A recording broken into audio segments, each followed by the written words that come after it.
Vamos buscar nesse momento o coração de Deus e aquilo que Ele tem para falar conosco pela sua palavra, em Gênesis 37, versículo 2 até o versículo de número 5. Aleluias. A palavra de Deus nos diz assim: esta é a história da família de Jacó. Quando José tinha 17 anos, pastoreava os rebanhos com os seus irmãos. Ajudava os filhos de Bila e os filhos de Zilpa, mulheres de seu pai, e contava ao pai a má fama deles. Ora, Israel gostava mais de José do que de qualquer outro filho, porque lhe havia nascido em sua velhice. Por isso, mandou fazer para ele uma túnica longa. Quando seus irmãos viram que o pai gostava mais dele do que de qualquer outro filho, odiaram-no e não conseguiam falar com ele amigavelmente. Certa vez, José teve um sonho, e quando o contou a seus irmãos, eles passaram a odiá-lo ainda mais. Em Gênesis 37, nós encontramos a história da vida de um homem chamado José. E dentro da história de José, ao meditarem tudo aquilo pelo qual ele passou, nós passamos a aprender um pouco acerca do propósito de Deus nas nossas vidas. O propósito de Deus não é sempre de acordo com aquilo que nós desenhamos para a nossa vida. Não é sempre de acordo com aquilo que nós planejamos ou traçamos para a nossa vida. Mas o propósito de Deus, ao qual podemos testemunhar através do testemunho de José, é sempre o maior e o melhor para todas as nossas vidas. E existe um trabalhar de Deus dentro do seu propósito. Existe um trabalhar ao qual nós precisamos nos render e ao qual nós precisamos ter fé que verdadeiramente está sendo operado. Porque por vezes, irmãos, podemos, assim como José, nos encontrar de tal modo aonde estamos fazendo todas as coisas da forma correta. Todas as coisas da forma que agrade o Pai. E mesmo assim, passarmos por momentos tão tristes que parecem não ter razão. Talvez até mesmo em meio a momentos como esse nos perguntamos: o que eu fiz para merecer isso? José, conforme podemos observar pelo texto, era um filho exemplar, temente a Deus. A palavra de Deus nos diz que José trazia má notícia de seus irmãos a seu pai Jacó. E nós podemos entender pelo favor que Deus tinha para com José, que certamente aquilo que estava no coração de José ao trazer estas notícias não era maldade para com os seus irmãos, não era má fé para com os seus irmãos, não era com um espírito vingativo ou irado que ele trazia esta notícia. Podemos entender através do amor de Deus para com José que aqui estava um homem que semelhantemente amava os seus irmãos, amava o seu pai, e entendia que como irmão ele deveria zelar pelo bom andar e o bom testemunho de seus irmãos. Então trazia o testemunho dos seus irmãos a seu pai para que eles pudessem ser corrigidos e encontrarem um caminho melhor.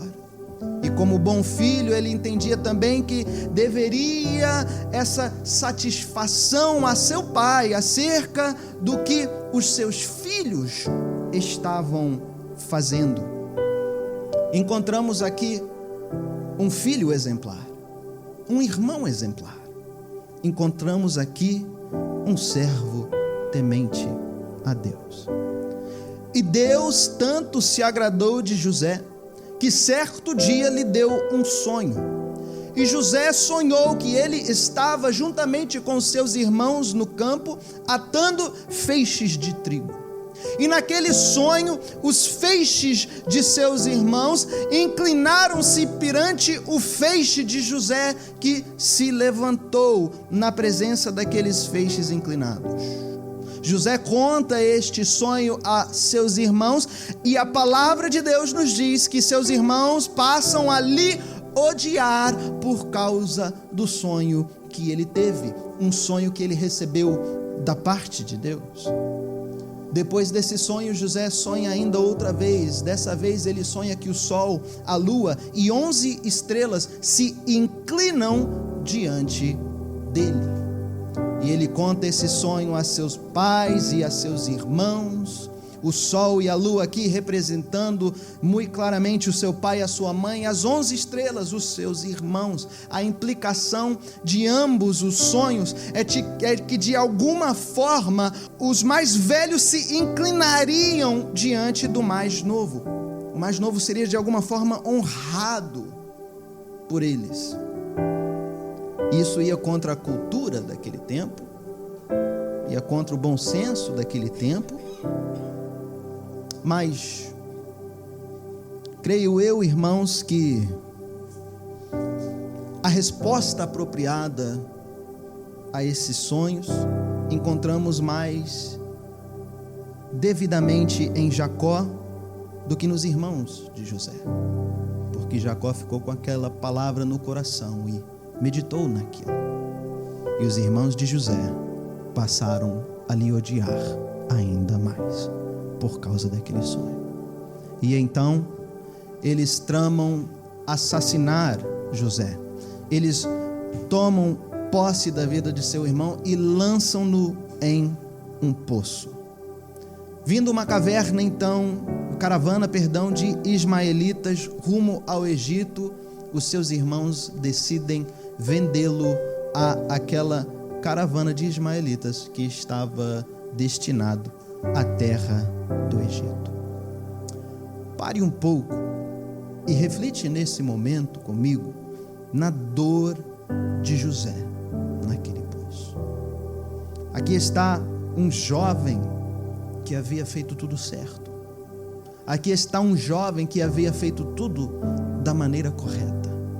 E talvez tu e eu, na posição dele, depois de recebermos este tipo de traição, e depois de recebermos este tipo de dor por todo o nosso bom comportamento, talvez diríamos no nosso interior: eu fiz tudo isso, fui bom filho, fui bom irmão, fui temente a Deus, e olha aonde isso me trouxe.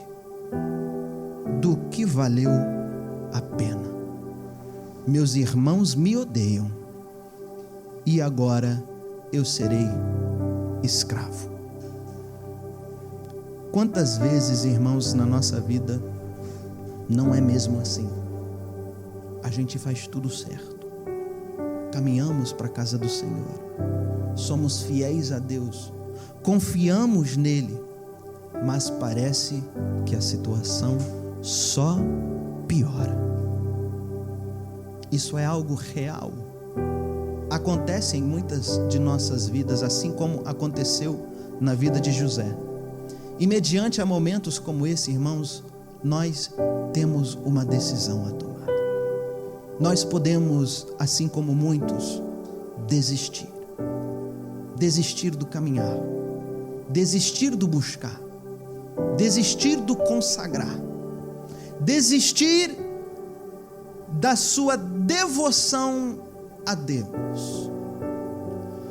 Ou nós podemos fazer como José e acreditar que o Deus que nós servimos tem um propósito para as nossas vidas, e se Deus tem um propósito para as nossas vidas, então o propósito dele vai se cumprir da forma que Deus desenhar.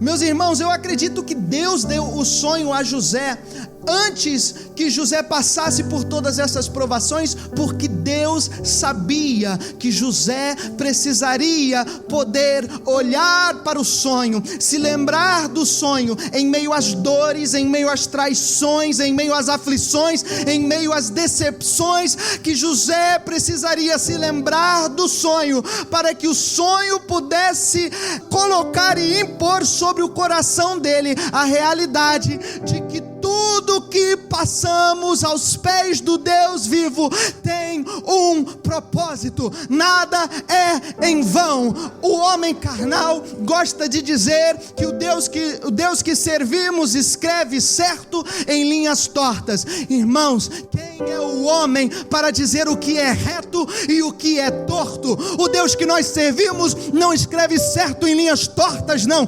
Ele escreve certo da forma certa, da maneira perfeita, porque Ele tem um propósito e Ele sabe o que nós precisamos passar para que o propósito dEle possa se realizar em nós e através de nós. A vontade de Deus é perfeita, o trabalhar de Deus é perfeito e o propósito de Deus é perfeito. Oh, aleluias! Lá no poço e lá na escravidão, José podia se lembrar do sonho e ele podia dizer à sua alma: nada disso é em vão. Deus tem um propósito, Ele tem um destino final, e todas estas coisas estão me conduzindo para lá. Amados irmãos em Cristo, Deus tem um propósito em tudo que Ele faz. José foi então vendido a um egípcio chamado Potifar, e as Sagradas Escrituras me dizem que mesmo José sendo escravo, Gênesis 39 versículo 2, o Senhor estava com José. Meus amados irmãos em Cristo, enquanto nós guardarmos a vontade e o propósito de Deus no nosso interior, por onde quer que estejamos, seja a dor e a aflição que estejamos passando, o Senhor está conosco, e se o Senhor conosco estiver, seremos bem-sucedidos, seremos abençoados. Assim foi a vida de José. A palavra de Deus me diz que o que ele tocava prosperava. Nós vemos que não importa a estação no qual José se encontrava, ali ele se tornava uma bênção, porque o Senhor estava com ele. E foi assim também na casa de Potifar, de tal forma que ele se tornou o administrador de todos os bens de Potifar. Mas as Sagradas Escrituras me dizem que certo dia a mulher de Potifar buscou então ter relações com José. E vejam só a resposta de José mediante a esta tentativa dela. Gênesis 39:9 nos dizem que José disse: como poderia eu então cometer algo tão perverso e pecar contra Deus? Irmãos, por que essa palavra é significante? Porque ela revela a nós o coração de José. Até mesmo em uma condição onde muitos já teriam abrido mão de Deus, até mesmo em uma condição onde muitos já teriam desistido da vontade de Deus e do propósito de Deus e de seguir as leis e as ordenanças de Deus. Mas José não havia desistido, porque aqui estava um homem que acreditava no propósito de Deus. E aquele que acredita no propósito de Deus na sua vida, molda as suas atitudes em torno da vontade de Deus.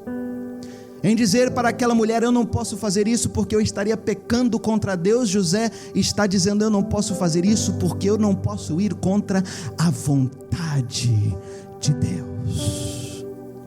Porque Deus tem um propósito na minha vida, mas para que o propósito de Deus se realize na minha vida, eu preciso me alinhar com a vontade de Deus. Por que há muitos no qual não chegam até a bênção, não chegam até o lugar ao qual Deus gostaria de trazê-los? Porque infelizmente, irmãos, há muitos que querem que o propósito de Deus se realize na vida deles, mas não querem se enquadrar na vontade de Deus. querem estar fora da vontade de Deus. Como que o propósito de Deus vai se cumprir na sua vida se você está fora de sua vontade? É uma contradição lógica até mesmo.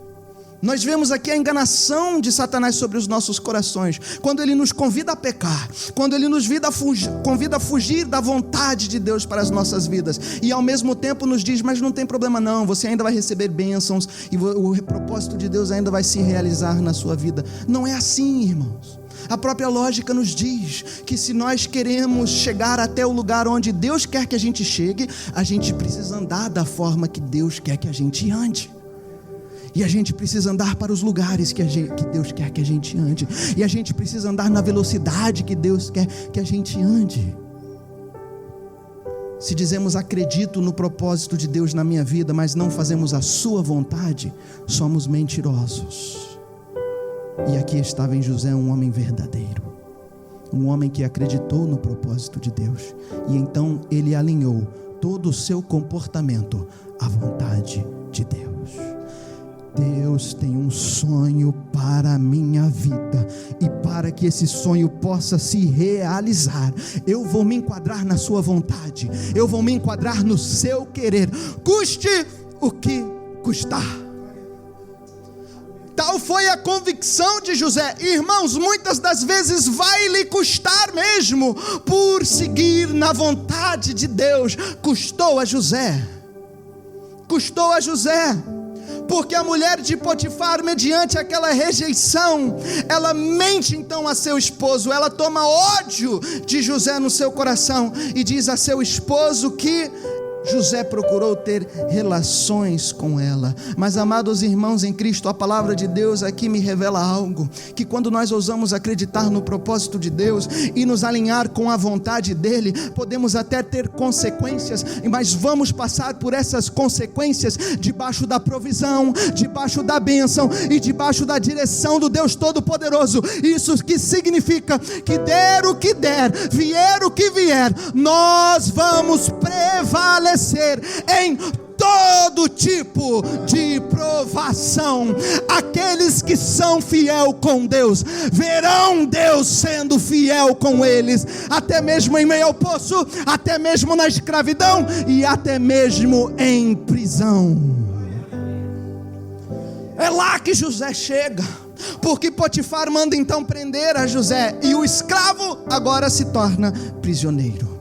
Gênesis 39:20 nos diz que José ficou na prisão, mas o Senhor estava com ele, porque o Senhor permanece com aqueles que se agarram ao propósito de Deus e seguem a vontade de Deus na vida deles. E por o Senhor estar com ele, na prisão ele prosperou, na prisão ele prevaleceu, de tal forma que até o carcereiro olhou e não teve como negar: esse homem tem diferente, eu preciso pôr ele à frente de todos esses prisioneiros, porque ele é uma bênção, ele é abençoado. Eu creio que aquele homem disse até no seu coração: não sei nem como é que um homem como esse chegou até aqui, mas se ele chegou aqui, eu preciso, dentro do possível, da oportunidade para ele ser uma bênção aqui nesse lugar. Porque o servo de Deus, por onde vai, é bênção. Aquele cujo Deus tem um propósito na vida, por onde vai, é bênção. E o carcereiro encarrega José a cuidar de todos os outros prisioneiros. Algum tempo depois, a palavra me diz que o padeiro e o copeiro de Faraó são aprisionados e lançados na mesma prisão que José. O copeiro se aproxima de José então com um sonho, dizendo: José, eu sonhei com uma videira que tinha 3 ramos, e aqueles 3 ramos deram frutos, e eu passava e pegava daqueles frutos, e eu espremia aqueles frutos em uma taça, e eu trazia aquela taça diante de Faraó, e Faraó bebia daquela taça. José então traz interpretação àquele copeiro, e ele diz a ele que isso significa que dentro de 3 dias será restaurado o trabalho dele, será restaurado a posição dele, e ele será mais uma vez copeiro diante de Faraó, e servirá a ele conforme ele fazia no passado. A palavra de Deus me diz que um padeiro, ouvindo essa palavra, revelou também um sonho a José, dizendo: José, eu sonhei com 3 cestos de pão e doces, ao qual eu carregava sobre a minha cabeça, mas viam aves sobre mim, e comiam do pão, e comiam dos doces que estavam nos cestos. E José diz que o sonho significava que dentro de 3 dias, o padeiro seria morto por Faraó, e seria colocado o corpo dele em uma árvore, e lá as aves comeriam de seu corpo. José, depois de tudo isso, vira-se para o copeiro, ao qual ele tinha ministrado uma interpretação de bênção, que o ministério dele seria restaurado, uma interpretação que traria paz e refrigério ao coração do copeiro. E José faz apenas um pedido: lembre-se de mim, não se esqueça de mim, não se esqueça de mim quando você estiver diante de Faraó, lembre da minha causa. A palavra de Deus nos diz que tudo se cumpriu. E Gênesis 40, 23 nos diz que o chefe dos copeiros, porém, não se lembrou de José. Ao contrário, esqueceu-se dele. Irmãos, os homens são falhos. Os homens erram conosco. Os homens se esquecem de nós. Quantas das vezes passamos por isso na nossa vida? Quantas vezes talvez até mesmo nós fomos falhos com alguém, ou nos esquecemos de alguém? Mas a palavra de Deus me revela que Deus não é falho, e Deus não se esquece de ninguém, e Deus não erra conosco. Ele é perfeito, e Ele se lembra de nós, e Ele é fiel para com cada um de nós, e Ele trata conosco com misericórdia, com bondade e com favor. Meus amados irmãos em Cristo, aquele que está dentro do propósito e da vontade de Deus não precisa ficar se lamentando pelos males que o homem cometeu para com ele, não precisa ficar se lamentando pelas injustiças que ele sofreu na mão do homem, porque por mais que o homem possa cometer o mal contra nós, nós temos um Deus que muito mais o bem tem reservado para nós, que muito mais justiça tem reservado para nós, e é melhor ser recompensado por esse Deus do que ser recompensado pelo homem. É isso que estava no coração da mensagem de Cristo, quando ele disse: quando alguém te der um tapa, vira o outro rosto. Quando alguém te roubar uma capa, dê-lhe outra capa. Jesus não está dizendo que o crente tem que aprender a sofrer na mão de todo mundo mesmo, que o crente tem que aprender a ser um derrotado mesmo. Jesus está ali ensinando que o crente tem um lugar onde busca a sua recompensa. Não precisamos correr ao homem para buscar recompensa, não precisamos correr aos pés do homem para buscar justiça. Corremos para os pés de Cristo, corremos para os pés da cruz. Lá receberemos recompensa muito maior do que o homem pode dar. Lá receberemos justiça muito mais alta do que o homem pode nos conceder. Oh, aleluia. A palavra me diz que passado 2 anos, Deus dá então um sonho a Faraó. E Faraó tem um sonho acerca de 7 vacas magras e 7 vacas gordas. E também tem um sonho que no mesmo pé há 7 espigas cheias e 7 espigas miúdas. E a palavra de Deus me diz que entre todos os videntes que existiam ali no palácio de Faraó, ninguém conseguia interpretar o sonho de Faraó. Então o copeiro, depois de 2 anos, finalmente se lembra de José. E ele diz a Faraó: existe um homem lá na prisão que interpretou o meu sonho, e talvez ele possa interpretar também o sonho de Faraó.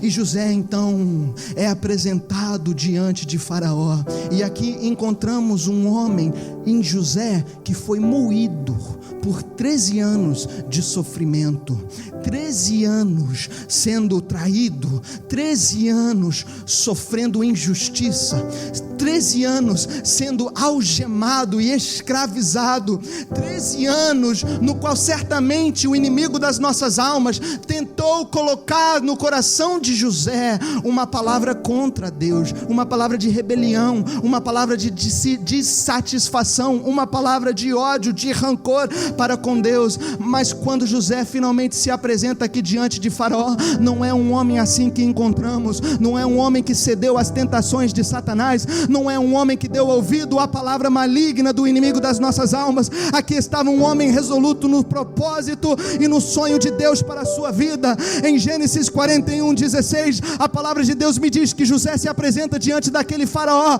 aquele faraó que serve muitos deuses, que não acredita no Deus de Isaac, de Abraão e de Jacó e de José. Olha para ele, e quando o faraó pede que José interprete o sonho, José para ele naquele momento e diz: isso não depende de mim, Deus dará ao faraó uma resposta. Aqui está um homem que não abriu mão de Deus, aqui está um homem que nunca se esqueceu de quem reina, quem governa, quem traz sonho, quem traz interpretação, quem abre porta, quem permite o bem, quem permite o mal, aquele que tem a chave de todas as coisas na palma da sua mão. Não sou eu que interpreto os sonhos, faraó, é o Deus que eu sirvo, o Deus que eu amo, o meu Deus que eu adorava na casa do meu pai, quando tudo estava bem, quando eu estava contente com os meus irmãos, com a minha túnica nova, o meu Deus que eu continuei adorando no poço, quando até mesmo meus irmãos me rejeitaram, o meu Deus que eu não parei de adorar, até mesmo quando eu fui aprisionado injustamente, o meu Deus que é fiel a mim, faraó, ele é quem pode interpretar sonhos, e só ele, porque só ele tem poder e autoridade para algo como isso. Oh, aleluia!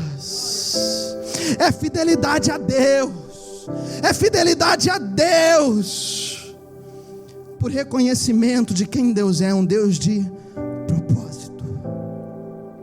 E na interpretação, José diz que haverá 7 anos de fartura e 7 anos de fome.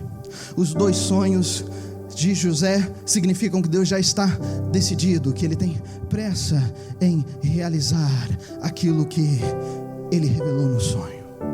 E então José diz a Faraó: veja, Faraó, coloque um homem sábio no comando da terra do Egito, armazenem comida enquanto possam, distribuam no tempo de fome.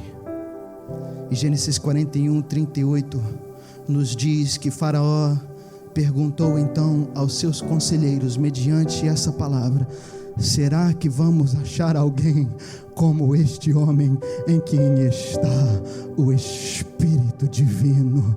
Meus amados irmãos em Cristo, aqueles que são resolutos no caminhar, aqueles que se colocam debaixo do propósito de Deus e seguem toda a sua vontade, são diferentes.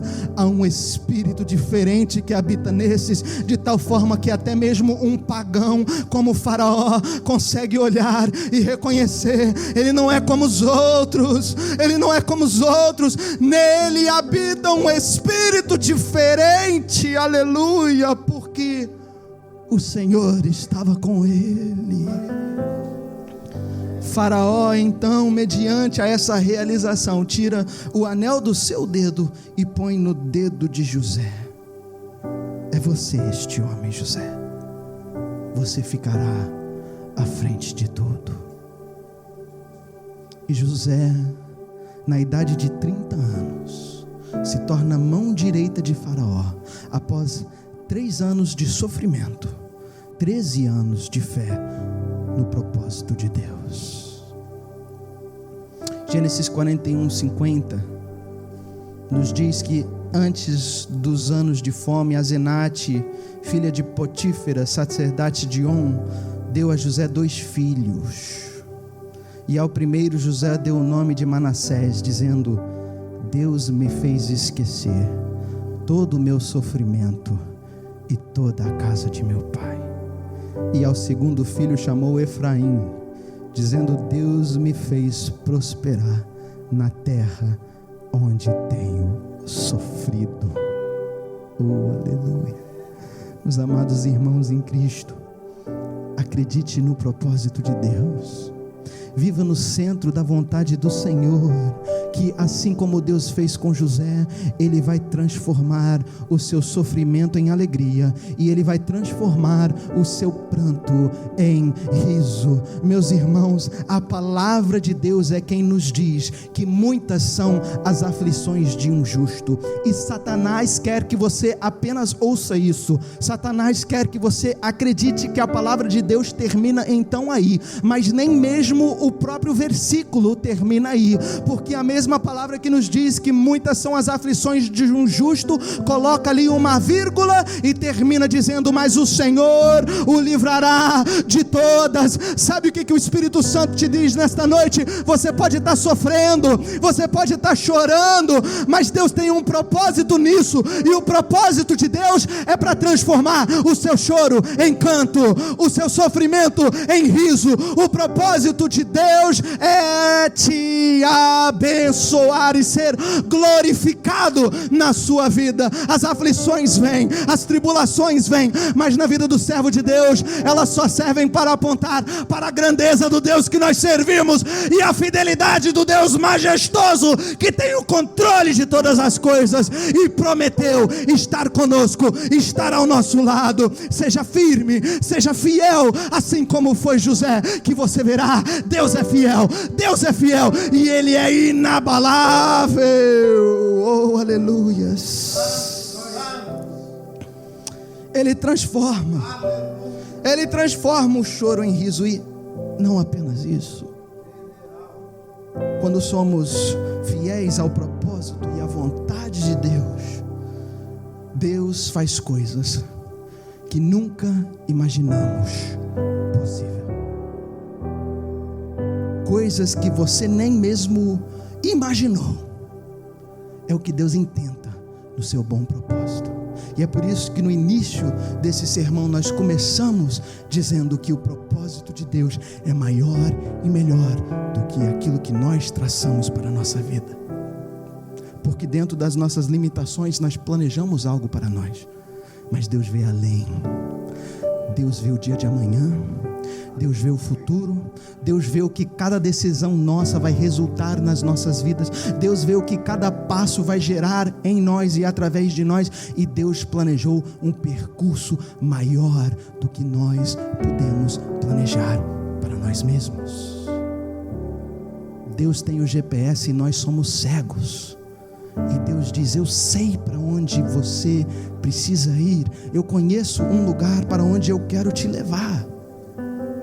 Vejam só o que Deus fez na vida de José, porque muitos, quando meditam na história de José e no testemunho do poder de Deus em sua vida, pensam que a história termina por aqui, que o auge do testemunho de José é que ele se tornou mão direita de Faraó, e que ele ficou ao poder de tudo aquilo no Egito. Meus irmãos, estão muito enganados, porque Deus tem algo maior ainda reservado para José. A continuação do texto nos diz que a fome então chegou ao Egito, e por causa de José, apenas um lugar tinha alimento: o Egito. Toda a terra havia sido devastado por essa fome. A fome era abundante, era grave, diz a palavra de Deus, mas no Egito havia alimento. Em Gênesis 42, versículos 1 e 2, nos lembram a um homem chamado Jacó, e nos diz que quando Jacó soube que no Egito havia trigo, disse a seus filhos: por que estão aí olhando uns para os outros? E disse ainda: ouvi dizer que há trigo no Egito. E os irmãos de José então são enviados ao Egito, e lá se deparam com aquele que tem autoridade para liberar este trigo: José, o seu irmão. E os seus irmãos não reconhecem a ele, mas ele os reconhece. E a palavra de Deus nos diz que José então os põe à prova, e ele vê que nesse tempo Deus esteve trabalhando também na vida de seus irmãos.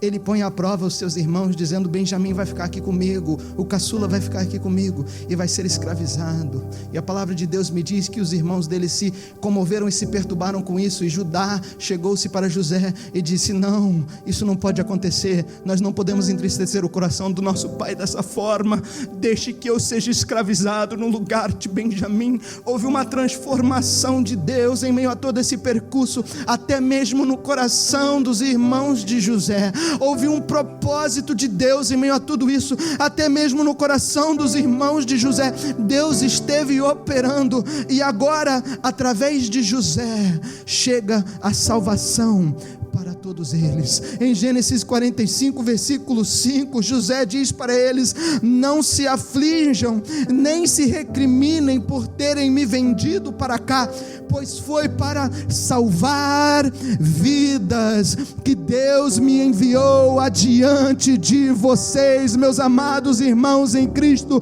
Tudo isso Deus fez na vida de José, não foi para que José pudesse experimentar o que é ser autoridade, foi para que José pudesse experimentar o que é ser uma bênção, o que é salvar a vida de milhares, talvez milhões, e até mesmo de seus próprios irmãos e do seu próprio pai. Jamais José poderia imaginar algo como isso.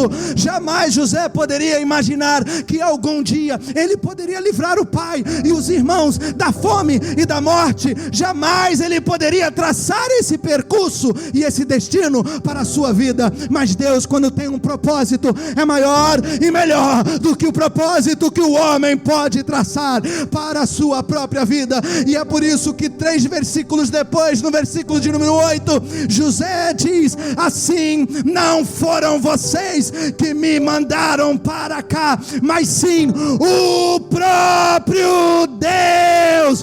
José recebeu revelação que nessa vida nada acontece por acaso, assim como foi com Cristo, quando ele foi entregue à morte. Não foi o acaso, não foram os romanos que mataram Jesus, não foram os judeus que mataram Jesus. Jesus disse que ninguém pode tirar a minha vida, só eu posso dar. Meus amados irmãos em Cristo, os acontecimentos das nossas vidas, as coisas que parecem ser por acaso, ou por circunstância, ou pela sorte, ou pelo azar, não são. Todas as coisas se rendem ao bom propósito e à permissão de Deus. Até mesmo Satanás, antes de fazer coisa qualquer, antes de dar um passo avante, precisa se virar para Deus e perguntar: posso, Deus? Assim é o nosso Deus. Ele tem um propósito em tudo, nada é por acaso, nada é em vão. Deus está no controle de tudo, e se nós confiarmos nele, o propósito dele se realizará e será maior e melhor do que poderíamos imaginar. Nós já estamos finalizando, e eu gostaria de finalizar com uma observação. Observamos que tudo precisou acontecer justamente da maneira que aconteceu, para que José pudesse chegar aqui e o Egito pudesse ser salvo da fome, e seus irmãos e seu pai pudessem ser salvos da morte também.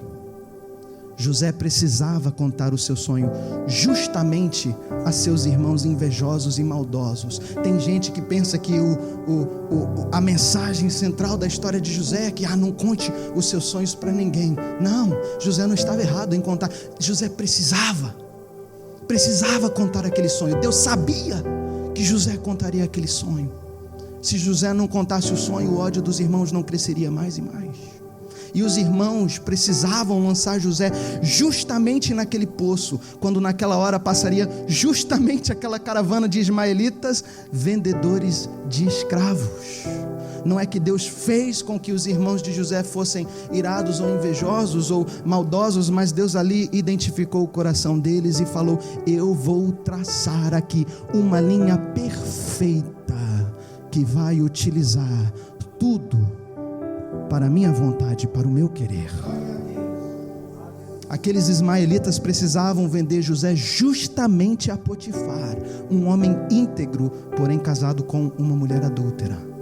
José precisava ser aprisionado justamente naquela prisão, onde um dia o copeiro e o padeiro de Faraó também seriam lá lançados. E o copeiro precisava justamente ser o tipo de pessoa que se esqueceria de alguém que lhe ajudou por 2 anos. Tudo precisou acontecer exatamente da maneira que aconteceu, para que pudesse haver trigo no Egito, para que a família de José pudesse viver.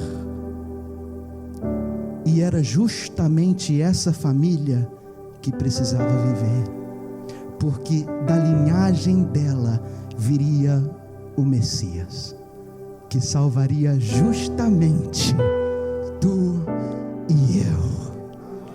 Oh, aleluia. Meus amados irmãos em Cristo, talvez você não entenda por que você está passando pelo que está passando. Talvez você pense que é tudo por acaso ou tudo pelo azar, mas não é.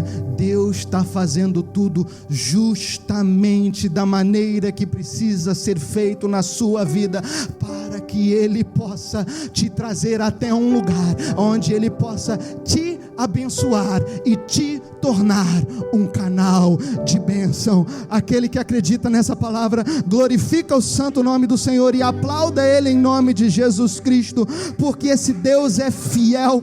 Só um Deus como esse pode ter coisas tão maravilhosas reservado para nós.